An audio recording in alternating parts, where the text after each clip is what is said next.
షాద్ నగర్ వైపు ఉన్న మన స్వర్గసీమ వెంచర్లో ప్లాట్లు కొన్న వాళ్ళంతా సంతోషంగా ఉన్నారు. ఒక్కసారి విజిట్ చేయండి. ఎలా బ్రో, ఎలా నడిచింది? ఎందుకు ఎలిమినేట్ అయిపోవాల్సి వచ్చింది? ఎలిమినేట్ అంటే యూ హ్యావ్ టు అంటే వాళ్ళ కేటగిరీ మ్యాచ్ అవ్వాలి మనం ఫస్ట్ థింగ్. సో మన మైనస్ ఏంటి ప్లస్ అనేది వాళ్ళకి మచ్ బెటర్ తెలుసు. సో ఆబ్వియస్ అంటే నేను దేర్ మైట్ రీజన్ ఉంటుంది అని చెప్పి నేను ఎక్కువ మాట్లాడలేదు. వాళ్ళు వెన్ దే సైడ్ ఎలిమినేట్ అనేది తీసుకొని వెళ్ళిపోయాను అంతే. తర్వాత వచ్చే ముందు ఎమోషనల్ జర్నీ షేర్ చేసుకున్నాను. మేబీ నేనున్న క్యారెక్టర్ నేను బయట ఎలా ఉన్నానో లోపల అలాగే ఉన్నాను. There is no two face of నాది. మేబీ అక్కడ ఏమన్నా అయి ఉండొచ్చేమో అని చెప్పి అనిపించింది. అంటే టాస్క్లు ఏమైనా పెట్టారా? టాస్క్లు అన్నీ ఆడారు. యా మొత్తం అన్నీ ఆడారు. ఎంతమంది ఆడారు మొత్తం? 15 members. 15 మంది ఆడారు. 15 మందిలో ఇద్దరు తీశారు. 13 మంది ఉన్నారు. అంతేనా? ఏం టాస్క్లు ఇచ్చారు? ఎలాంటి టాస్క్లు ఇచ్చారు? అవి అంటే ఇప్పుడు డిఫరెంట్ టైప్స్ ఆఫ్ టాస్క్ అబ్బా. ఇప్పుడు ఎట్లా అంటే so physical strength, endurance, mental strength and ఏమంటారు దాన్ని ఇంకా బజార్ టాస్క్ అట్లాంటివి. సో అట్లా డిఫరెంట్ టైప్స్ ఆఫ్ టాస్క్. అంటే బిగ్ బాస్లో ఏవైతే ఉంటాయో అవి ఒక బేసిక్ పాలిష్ అని చెప్పొచ్చు. చిన్నపిల్లలు ఆడే టాస్కుల్లానే ఉంటాయి కానీ పెద్ద లేదు. అది కొంచెము అంటే ఆ మూమెంట్కి మనకి చిన్నపిల్లల గేమ్ లాగా అనిపిస్తుంది కానీ ఆ స్పాట్లో ఉన్నప్పుడు మాత్రం చాలా కన్ఫ్యూజ్ అయిపోతాం. అంటే ఇప్పుడు పిక్చరైజేషన్ కొన్ని గేమ్స్ ఉన్నా కూడా మనకి దూరం నుంచి కూర్చొని చూడండి ఇది కరెక్టే కదా అనిపిస్తుంది కానీ బట్ దగ్గరికి వెళ్ళాక సేమ్ ఉండదు. ఈ సెలక్షన్ ప్రాసెస్ ఏమని పెట్టావు బ్రో? కామనర్స్ది అయ్యాక ఏమని పెట్టావు వాళ్ళకి? ఆ వీడియో పెట్టావు, 3 minutes వీడియో. ఎస్ అంటే బేసికలీ నా జర్నీ నేను షేర్ చేస్తాను. బేసికలీ నేను నా లైఫ్ ఎలా ఉండే, సో నేను అందరికంటే ఎందుకు యూనిక్ అనేది ఎక్స్ప్లెయిన్ చేస్తాను ఫస్ట్ నేను. సో లైఫ్లో ఆల్రెడీ ఇన్ని ఛాలెంజెస్ చూశాను, వై నాట్ ఇది కూడా ట్రై చేద్దాము అనేది నాకు ఒకటి అనిపించింది. ఇంకో మెయిన్ మోటివ్ ఏంటంటే ఇది చాలా పెద్ద ప్లాట్ఫామ్. ఏమైనా మెసేజ్ షేర్ చేసుకోవాలన్నా కూడా నీకు Bigg Boss is a big platform. జనాలు ఆదరిస్తారా లేదా అనేది సెకండరీ నీకు, బట్ నువ్వు పెట్టే పాయింట్స్ ఎంత క్లియర్ ఉన్నాయి అనేది ఇంపార్టెంట్ ఫస్ట్ థింగ్. ఇప్పుడు నా దృష్టికి వచ్చేసరికి నేను డ్రింక్ అండ్ డ్రైవ్ ఎంకరేజ్ చేయను ఫస్ట్ థింగ్. ఎందుకంటే దానివల్లనే నా తప్పు లేకుండా యాక్సిడెంట్ అయ్యి కాలు పోగొట్టుకున్నాను నేను. సో బయట ఎంత చెప్పినా వినరు. Maybe some or other point నేను హౌస్లో ఉన్నప్పుడు కానీ ఎప్పుడన్నా అట్లాంటి పాయింట్స్ వచ్చినప్పుడు కానీ మెన్షన్ చేయడానికి, అంటే ఒక పర్సన్ స్ట్రగుల్ అనేది ఎవరో చేసిన మిస్టేక్కి మనం ఎంత సఫర్ అవుతాం అనేది ఇంపార్టెంట్. అది నిజంగా డ్రంక్ అండ్ ఒక అతను తాగి గుద్దేస్తేనే నాకు కాలు పోయింది. లేకపోతే హ్యాపీగా వారంలో న్యూజిలాండ్ వెళ్ళిపోయి సెటిల్ అయిపోయాను అక్కడ. ఓకే కారా? Jeep, Willys jeep. నేను 2-wheeler పైన ఉండే. డిన్నర్ కానీ బయలుదేరాను నైట్ 12:30 ఆ టైంకి. లేట్ నైట్ ఫోటోగ్రాఫర్స్ కాబట్టి లేట్ నైట్ తినడం అలవాటు మనకు బాగా. సో తను తాగేస్తుండే. It was hit and run. Accident ఎలా అయింది ఏంటనేది నాకు అస్సలు ఇప్పటికీ బ్లాంక్. ఫ్రాక్షన్ ఆఫ్ సెకండ్స్లో అయిపోతుంది. హిట్ అండ్ రన్ అది. సో లేచేసరికి ఆల్మోస్ట్ కాలు ఒక పాదం ఇట్లా వేలాడుతుండే. మొత్తం డ్యామేజ్, ఇది డ్యామేజ్. హీట్లో అర్థం కాలేదు. తర్వాత ఏదైతే హాస్పిటల్ ప్రాసెస్ ఉందో మైండ్ పోయింది ఇంకా. అది అంటే స్లోగా బాడీ ఎప్పుడైతే కూల్ డౌన్ అవుతుంటుందో పెయిన్ అనేది బయటకు వస్తుంటుంది మనకి. సో అట్లా ఆల్మోస్ట్ 2 months ఉండే హాస్పిటల్లో నేను. 2 times సర్జరీ అయింది. సో దట్ ఈస్ వేర్ అంటే ఇది ఒక పెద్ద ప్లాట్ఫామ్. అంటే పర్సన్ని ఇప్పుడు చాలా మంది పర్సన్ సెలెక్ట్ చేస్తారు బిగ్ బాస్లో. వై నాట్ మీ అనేది ఒక క్వశ్చన్ మార్క్ ఉండే నాకు. మనం వెళ్తే సమ్ వాట్ ఇప్పుడు సరే నేను 100% ఇస్తాననే గ్యారంటీ నాకుంది. బట్ అంటే మనకు కొన్ని ప్రాబ్లమ్స్ ఉన్నాయి. దానివల్ల ఎంత బెస్ట్ ఇవ్వచ్చు అనేది ఆ క్యాలిబర్ నాకు తెలుసు. ఓకే. అంటే ఇప్పుడు ప్రతి పర్సన్ ఒక దానిలో పర్ఫెక్ట్ ఉండాలని రూల్ ఏం లేదు. ఒక పర్సన్ ఫిజికల్లో పర్ఫెక్ట్ ఉండొచ్చు, మెంటలీ స్ట్రాంగ్ ఉండొచ్చు. ఓకే. సో ఇప్పుడు నేను ఎక్కడ ఫిట్ అవుతా అనేది నాకు అక్కడికి వెళ్తే తప్ప మనకు తెలియదు. మనం ప్రూవ్ చేసుకోవాలంటే ఈ గేమ్ నాకు సూటబుల్లా లేదని కాకుండా అటెంప్ట్ చేసుకుంటూ పోతే మనకు అర్థమైపోతుంది. సో ఈ అటెంప్టింగ్ ప్రాసెస్లోనే పబ్లిక్కి తెలుస్తుంది, ఓకే ఒక ఫిజికలీ ఛాలెంజ్ నేను చేయగలుగుతున్నప్పుడు మనం బయట ఉండి ఎందుకు చేయలేము అనేది ఛాలెంజింగ్ ఉంటుంది. ఎందుకంటే ఇవాళ రేపు అందరు కంఫర్ట్ జోన్కి అలవాటు అయిపోయి ఎవరిది వాళ్ళు జాబ్ చేస్తున్నామా ఉన్నామంటే మనిషి వాని గురించి ఆలోచించడమే మర్చిపోయారు చాలామంది. సో అట్లా అంటే I wanted to be an example like that. ఇప్పుడు చాలామంది నాకు ఇది వస్తుంది, అది వస్తుంది, అది అంటారు కదా. నేను ఏమంటున్నా అంటే నా మైండ్ సెట్ అందరిలాగా ఉంటుందని రూల్ లేదు. అందరికీ ఫ్యామిలీ సపోర్ట్ ఉంటుందని గ్యారంటీ లేదు. కానీ ఇలా ఉండాలని ఉంటుంది కదా. ఉండాలి. ఎందుకంటే అట్లీస్ట్ ఇప్పుడు మన వల్ల కనీసం 10 మంది మారినా వీఆర్ వెరీ మచ్ హ్యాపీ. ఆ.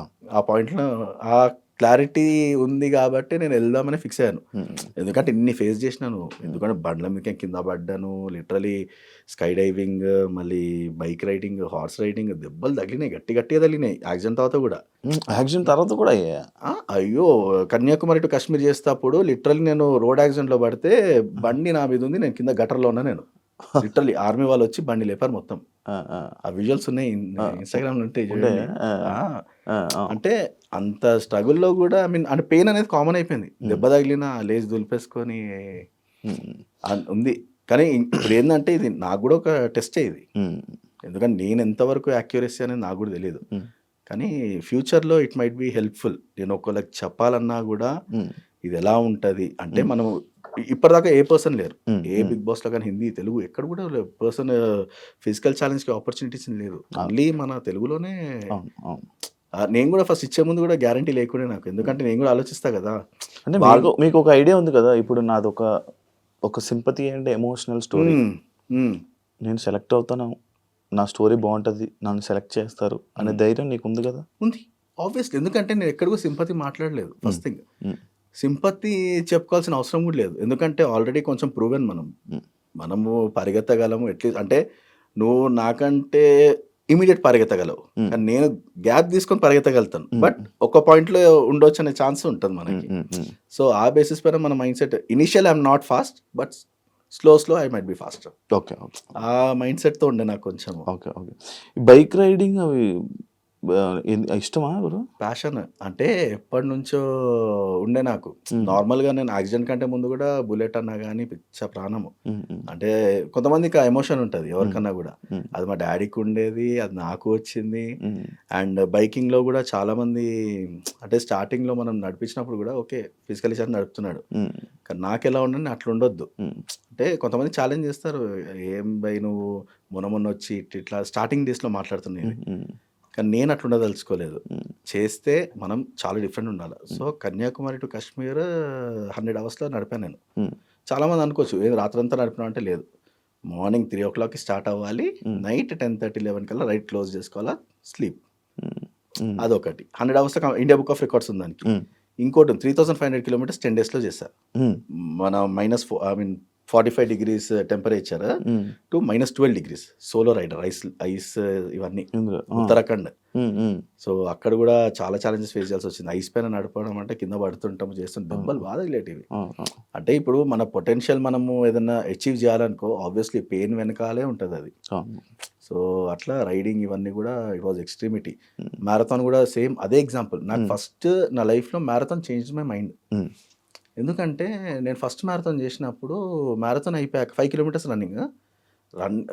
ఇప్పుడు దీనికి మనం కాలు తీసేసి సపోర్ట్ వేసుకొని నడిస్తే ఎలా ఉంటుంది మొత్తం. దీంతోనే 5 kilometers. సో రన్ చేశాక ఏమైందంటే నాకు చిన్నగా ఉంటుంది స్టంప్, ఇంతే ఉంటుంది స్టంప్. ఓకే. సో ఈ వెయిట్తోనే నేను లెగ్ ప్రెషర్ అంతా దీని మీదే పడుతుంది, చాలా చిన్నది. డాక్టర్స్ అప్పటికి చెప్పారు మోకాల పైకి తీసేస్తామంటే అప్పటికే ఒప్పుకోలేదు నేను. ఆ ముందు దానికి పర్మిషన్ ఇచ్చింది నేనే, ఇంకా దానికంటే పైన తీస్తా అంటే ఒప్పుకోలేదు నేను. సరే ఉన్నది దాంతో మేనేజ్ చేద్దాం అనుకొని అది ఉండనిచ్చాము. బట్ మ్యారథాన్ చేశాక ఏమవుతుందంటే ఇది ఇప్పుడు ఫ్రంట్ బోన్, ఇది మొత్తం స్కిన్ వెళ్ళిపోద్ది, ఫ్రంట్ బ్యాక్ బ్లీడ్ అవుతుంటుంది. కానీ నేను ఆ రోజు మాత్రం నేను చాలా హ్యాపీ ఫీల్ అయినా. అంత పెయిన్ ఉన్నా కూడా టైం అంటే 1 hour టైం ఉంటుంది మనకు 5 kilometersకి. 58 minutesలో కంప్లీట్ చేసి నేను ఐ ఫెల్ట్ వెరీ హ్యాపీ. అందం అంటే మనం నించోడమే గ్రేట్ అనుకున్నప్పుడు మంచిగున్నోళ్ళతో పరిగెత్తడం అంటే, మంచోళ్ళతో పరిగెత్తి 5 kilometers టైంకి కంప్లీట్ చేసామంటే అది చాలా పెద్ద అచీవ్మెంట్ నాకు. అక్కడ నుంచి స్టాప్ కాలేదు నాకు ఏది. చాలా అడ్వెంచర్స్ కానీ ఇవన్నీ. నేపాల్ చేశానన్న బండి పైన నేను, నేపాల్ పోయేసి వచ్చాను. అదే కదా ముక్తినాథ్. బ్రో మీకు పెయిన్ ఏం రాదా ఈ మధ్య? ఏమైనా వస్తుంది? ఇప్పుడు వస్తుందా? వస్తుంది. పెయిన్ అనేది కామన్ అన్నది, ప్రెజర్ ఎక్కువ పడడం వల్ల వస్తుంది. ప్రెజర్ ఇప్పుడు మనము ఒక 24 hours 48 hours నుంచి ఉన్న ఫోటోగ్రాఫర్ లైఫ్. సో అంతసేపు నుంచి అంటే ఒక్కొక్కసారి మనకు బ్రాహ్మణ్ వెడ్డింగ్స్ ఉంటాయి. సో అప్పుడు బ్రాహ్మణ్ వెడ్డింగ్స్ సో కూర్చొని లెగడము, గోల్డ్ లెగడం టూ హెవీ. ఇప్పుడు ఫోటోగ్రఫీ దేంట్లోనే ఉన్నారా? ఫోటోగ్రఫీలో ఉన్నాను. ఓకే. ఇప్పుడు మొత్తం మీ రెవెన్యూ ఇప్పుడు మొత్తం జనరేట్ అయ్యేది ఫోటోగ్రఫీ. మొన్నటి వరకు ఐఐఎంలో జాబ్ చేస్తాను నేను బెంగళూరులో, వీడియోగ్రాఫర్, వీడియో ఎడిటర్గా. కానీ అక్కడ ఇప్పుడు బిగ్ బాస్ వల్ల జాబ్ రిజైన్ చేయాల్సి వచ్చింది నేను. మరి ఎలా బ్రో? అది చదువుకున్నాం కదా bro, MA graduate. So obviously ఒక జాబ్ కాకపోతే ఇంకో జాబ్, బట్ లైఫ్లో ఇట్లాంటి ఆపర్చునిటీ అనేది వచ్చినప్పుడే తీసుకోవాలి. ఎందుకు బ్రో ఇంత మంచిగా నడుస్తున్న లైఫ్లోనే ఓకే ఇప్పుడు ఎంటర్టైన్మెంట్ షోలోకి వచ్చావు బాగుంది, బట్ నువ్వు ఇప్పుడు నీకు కొంచెం ఫేమ్ వచ్చింది, నీకు ఇప్పుడు నీ లైఫ్లో నేను ఇలాగే ఉండాలి, ఈ ఫేమే నాకు కావాలి, ఇలాగే ఉండాలని కోరికలు ఉంటాయి కదా, అస్సలు లేదు పుడతాయి కదా? లేదు. ఎందుకంటే నేను గ్రాఫ్ ఇప్పుడు డైరెక్ట్గా నువ్వు స్టార్ అవ్వడం వేరు. గ్రాఫ్ చూసుకుంటూ వచ్చి ఒక లెవెల్కి వచ్చి, అంటే కష్టపడి పైకి వచ్చిన పర్సన్ ఎప్పుడు కూడా మారల్ ఎథిక్స్ అనేవి ఉంటే మైండ్లో. ఎప్పుడు కూడా నాకు ఇంత ఇప్పుడు నేను సింపుల్ చెప్తా బ్రో, నేను ఈ రోజు వరకు మా డాడీ ఇచ్చిందే నేను వాడుకున్నాను. అది బండి కానీ కారు కానీ ఏదైనా కానీ. చాలా మార్చేయచ్చు కదా అంటే నేను అది రిపేర్ చేసుకొని వాడతా. నేను ఇప్పటికీ కార్ రేపు కొందామన్నా కూడా సెకండ్ హ్యాండ్లో కొనా, నేను సెకండ్ హ్యాండ్లో కొంటా, ఫస్ట్ హ్యాండ్ కొనాను. ఎందుకంటే నాకు పని నడుస్తుంది చాలు. అంటే నేను పెరిగిన విధానం అది. ఇప్పుడు ఫేమ్ వచ్చినా రాకపోయినా, ఈరోజు నేను బిగ్ బాస్లో ఉన్నా లేకపోయినా, రేపు నాకు బిగ్ బాస్ వల్ల ఆపర్చునిటీస్ వచ్చినా వెరీ హ్యాపీ. ఒకవేళ రాకపోయినా కూడా బ్యాక్ టు బేస్, సింపుల్. అంటే బతకాలనుకుంటే స్టూడియో వేసుకొని కూడా బతికేవచ్చు మనం. తినడానికి తిండి, బతకడానికి అంటే ఈరోజు మనం బతుకుతున్నాము అంటే, ఈరోజు తింటున్నాం అంటే దట్స్ వెరీ హ్యాపీ అన్న. ఎందుకంటే స్ట్రగుల్ చూస్తాం కదా లైఫ్లో, అనిపిస్తుంది. అంత సంపాదించి కూడా డబ్బు వెనకాల పరిగెత్తి ఏమి ఉండదు. అంటే చాలామంది ఇది చాలా ఫూలిష్ అనుకుంటారు, కానీ రేపు గురించి ఆలోచించాలనుకుంటే ఆలోచించాలి, కానీ మరీ ఎక్కువ కూడా ఆలోచించదు అనేది నా కాన్సెప్ట్. ఈరోజు గురించి అంటే బయట ఏమైపోతుందంటే రేపటి గురించి ఆలోచించి ఈరోజు హ్యాపీగా ఉండడం మర్చిపోతున్నారు. సో అదొక్కటి నాకు అది అంటే అట్లా పెంచినారన్న ఇంట్లో. చెప్పాలంటే నువ్వు డబ్బున్నా లేకపోయినా ఇంతే. ఏం చేస్తుంటారు బ్రో మమ్మీ డాడీ? డాడీ సెక్రటేరియట్లో సెక్షన్ అసిస్టెంట్ మన హోమ్ డిపార్ట్మెంట్లో. ఓకే. మమ్మీ హౌస్ వైఫ్, తమ్ముడు మన కార్పొరేట్లో చేస్తారు, వాళ్ళ వైఫ్ కూడా కార్పొరేట్. వైఫ్ కూడా ఇప్పుడు వర్కింగ్, తను కూడా. ఫీలింగ్ మీకు పెళ్ళి అయిపోయిందా? పెళ్ళైంది, ఒక బాబు ఉన్నాడు. పెళ్ళి బాబు? బాబు 3 years. లాక్డౌన్లోనే వెడ్డింగ్ అయింది అది. ఇప్పుడు మీ బాబు చూసాడా? చూస్తాడు. ఇప్పుడు టీవీలో ఇది ఎపిసోడ్ చూసాడా? అంటే అంత 3 years కదా. ఇంట్లో రియాక్షన్ ఏంటి? మా ఇంట్లో వాళ్ళు పక్కన అంటే ఫస్ట్ టైం కదా, ఫస్ట్ టైం అంటే వీళ్ళకి నా అచీవ్మెంట్స్ అన్ని కూడా దే ఆర్ గుడ్.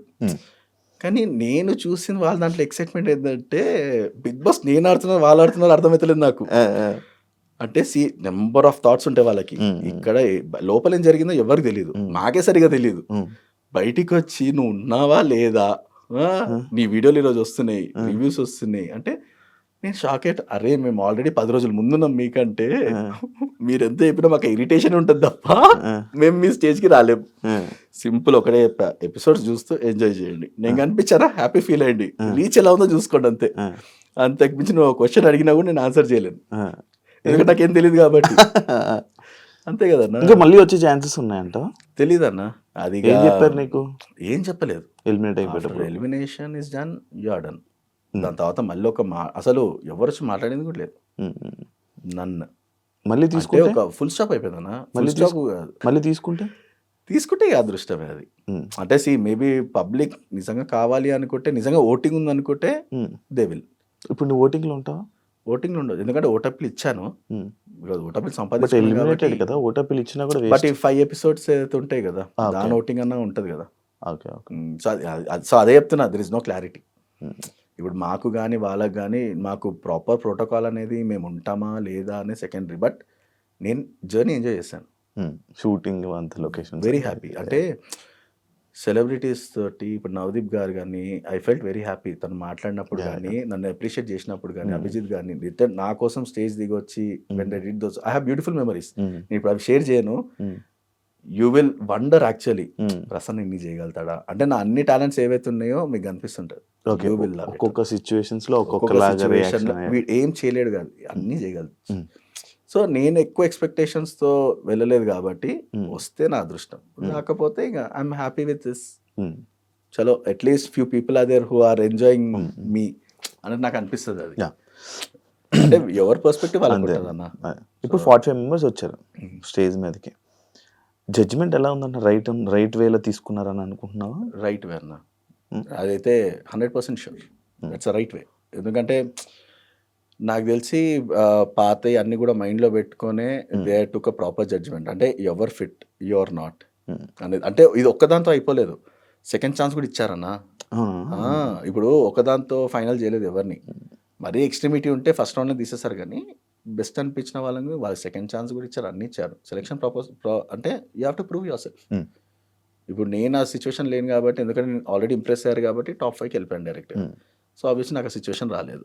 సో వాళ్ళ ఫీలింగ్ మనం చెప్పాలంటే టాప్ 5 నన్ను డైరెక్ట్ టాప్ 5లో పంపించారు అప్పుడు ఓకే. అగ్ని పరీక్షకి. అచ్చా అచ్చా. టాప్ 5 అంటే ఇంక లోపలికే కదా. బిగ్ బాస్కి కాదు కదా. ఓకే, ఇందులో టాప్ ఇందులో టాప్ 5. ఇందులో టాప్ 5కి వెళ్ళే వాళ్ళు బిగ్ బాస్ లోకి వెళ్తారా? అది రాంగ్ క్యాలిక్యులేషన్ కాదా? అట్లా అనుకుంటే ఎప్పుడో కాలు మీద కాలేసుకొని అలా కూర్చుంటుండే. అట్లా కాదు కదా.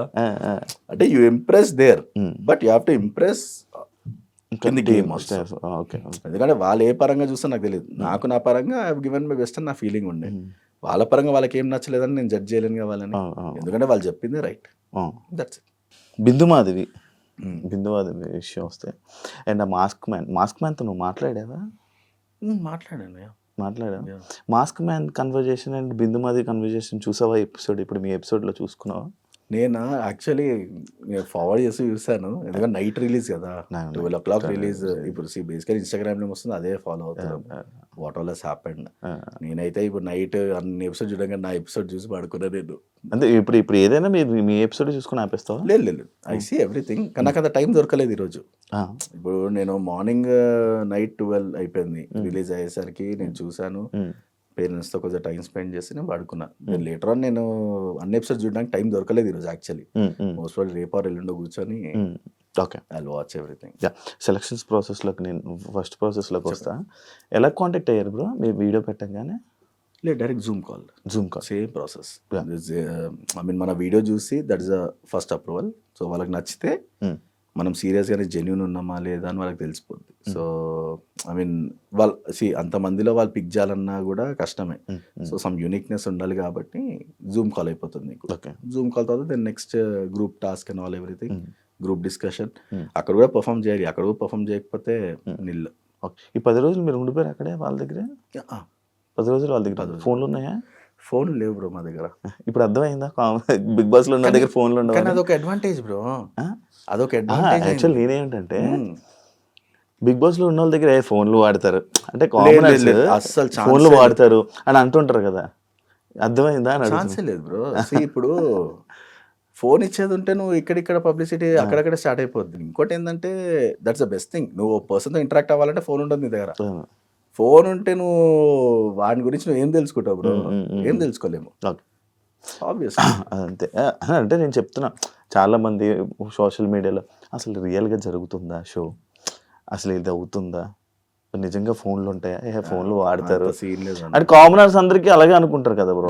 లేదు ఫోన్స్ ఇచ్చేది ఉంటే మీరు చెప్తేనే వాళ్ళకి అర్థం అవుతుంది అని నా పాయింట్. ఫోన్స్ మన దగ్గర ఉండవు 100%. అది ఇంకొక పాయింట్. ఇప్పుడు ఎవరు కూడా వాళ్ళు తోకొని బయట వేసుకోవాలనుకోరు కదా ఫోన్లు పెట్టుకొని. అంతే. ఆబ్వియస్ ఇప్పుడు ఏం జరుగుతుందో తెలిసిపోతుంది అక్కడ. ఎందుకంటే అందరు మైండ్ సెట్ ఒక 40 మందిలో ఎవరు కెమెరా ఎక్కడ పెడితే ఎవరు తెలుసు. సో ఫోన్స్ మన దగ్గర ఉండవు. అది సింపుల్ లాజిక్. అది ఇంతమంది అంత పెద్ద సెట్ లో ఉన్నప్పుడు లీక్స్ వస్తాయని తెలిసినప్పుడు ఫోన్ పెట్టుకుంటారన్న బేసిక్ తెలియక చాలా మంది అలా మిస్కన్సెప్షన్. ఇప్పుడు వచ్చిన ఎవరైతే కామనర్స్ ఉన్నారో 45 మంది కామనర్స్ అంటే నువ్వు యాక్సెప్ట్ చేస్తావా? చేస్తానన్నా, ఎందుకంటే నేను కూడా వన్ ఆఫ్ ది పర్సన్. నువ్వు వన్ ఆఫ్ ద పర్సన్. మిగతా వాళ్ళందరి గురించి అడుగుతున్నా. When talent is there, when everything is properly align. అంటే ఇప్పుడు బేసికల్ ఏంటంటే చదువుకున్న వాళ్ళు ఉన్నారు, కొంచెము ఎవరిని కూడా వాళ్ళ క్యారెక్టర్ బేస్ చేసుకోలేము. తన లైఫ్లో ఏం స్ట్రగుల్ ఉన్నాడో దట్ ఈస్ డిఫరెంట్. తను ఎలా ఎక్స్ప్రెస్ చేస్తున్నాడు అనేది ఇంపార్టెంట్. అదే అక్కడ ఉన్న వాళ్ళందరూ కామనర్స్ అంటే నువ్వు యాక్సెప్ట్ చేస్తావా అని అడిగా. లేదు ఇదే పాయింట్. ఎందుకని ఏం లేదు. So there is a difference. ఎందుకంటే ఇప్పుడు కొంతమంది ఫాలోయింగ్ ఎక్కువ ఉండొచ్చు, తక్కువ ఉండొచ్చు. కానీ ఈ బేసిస్ పైన అంటలేను. There is a difference between a commoner, a celebrity. Okay, celebrity కానంత వరకు ఈజ్ అ కామనర్. ఎందుకు చెప్పనా, ఇప్పుడు సెలబ్రిటీ అనేది ఫ్యాన్ బేస్. ఇప్పుడు ఆ బేస్ రావాలనుకో వాళ్ళు దేనికని తెగిస్తారు. వీళ్ళంతా నీ మామూలు ఎట్లా చెప్పాలి ఇది, ఇప్పుడు నేను మాట్లాడుతున్నాను. ఇప్పుడు నా పద్ధతి చాలా మంది నచ్చుతుంది. ఓకే, నా పద్ధతి నచ్చుతుంది, నేను చూసే వీడియోలు నచ్చితే వాళ్ళకి. సో దే ఆర్ వాళ్ళతో నేను డైరెక్ట్గా ఇన్ఫ్లుయెన్స్ చేయకపోయినా కూడా they are liking my content and all. So నా అట్లనే మన ఫ్యామిలీ మెంబర్స్, రిలేటివ్స్ కూడా దానిలో ఉంటారు అన్న దానిలో. So I don't think so influencers commoners అనేది అది కామనర్స్ కిందకే వస్తుంది అన్న. ఎందుకంటే డైరెక్ట్ సెలబ్రిటీ తీసుకోవడం వేరు. ఐ డోంట్ థింక్ సో అన్న. దట్ డజంట్ మేక్ ఎనీ నాదే తీసుకోండి ఎగ్జాంపుల్. నాకు ఫ్యాన్ బేస్ లేదు బయట. ప్రసన్న అంటే హీస్ గుడ్. ఇప్పుడు ప్రసన్నకున్న ఫాలోయింగ్కి నా వీడియోలోకి రీచ్ కూడా ఎక్కువ పోదు. 2 పాయింట్స్ ఇప్పుడు నువ్వే చెప్పావు. ఒక పాయింట్ ఏమన్నానంటే ఫస్ట్ అడిగినప్పుడు అంటే అనుకోను, కామనర్స్ అంటే అనుకోను అన్న. అని అనుకోను అన్నప్పుడు నీ మనసులో ఒక పాయింట్ ఉంటుంది. లేదు అంటే మనకంటే ఫ్యాన్ బేస్ ఎక్కువ ఉంది అనుకోవచ్చు when it comes to voting or something. లేకపోతే వాళ్ళు కామనరే కదా. కామనర్ అలాగే అవుతుంది. One of the influencer. ఇప్పుడు కామనర్ అంటే ఎవరు? Normal person. కెమెరామెన్ తీసుకుని కామనర్. 50-40 అలా ఏమన్నా నీ ఒపీనియన్ అలా ఏమన్నా? లేదు 50-40 ఇప్పుడు కంపీట్ చేయడానికి ఎవరైతే లోపల సెలబ్రిటీతో కొట్లాడాలా? ఎవరైతే ఏముంది